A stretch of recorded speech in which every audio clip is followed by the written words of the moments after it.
And turning now to the economy, the Bank of Canada served up another interest rate cut after warning that business confidence remains weak. It was the 10th rate reduction in the past year, and it prompted chartered banks to cut their prime rates to an historic low. With today's cut, the central bank's short-term rate fell to 2%.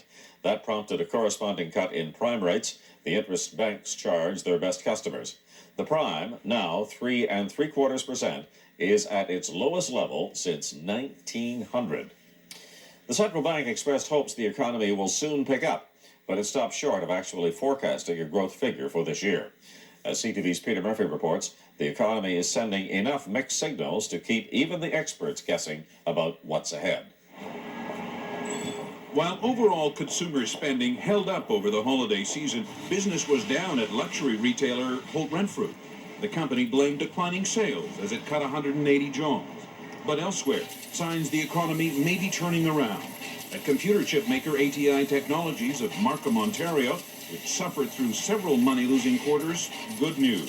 For ATI, the business is turning around. We're shipping more volume. We see more market demand for a broad range of products in the PC market. In cutting its key overnight rate a quarter percentage point, the Bank of Canada noted the overall economic climate was improving, and it predicted the economy would emerge from the doldrums this year. It's a step in the right direction, but too timid a step for an economy that has an 8% unemployment rate, facing a U.S. expansion that's a bit iffy at this point. I think erring on the side of doing more would have been the right approach. In Ottawa, the new Secretary of State for Financial Institutions, John McCallum, the former chief economist at the Royal Bank, was upbeat. I think that the combination of lower interest rates, including today, plus fiscal stimulus, most economists say, will give us a good recovery in the second half of this year. The key to the health of the Canadian economy is what happens south of the border. With the chairman of the U.S. Federal Reserve Board, Alan Greenspan, warning the recovery faces risks, most analysts predict economic performance this year will be anemic.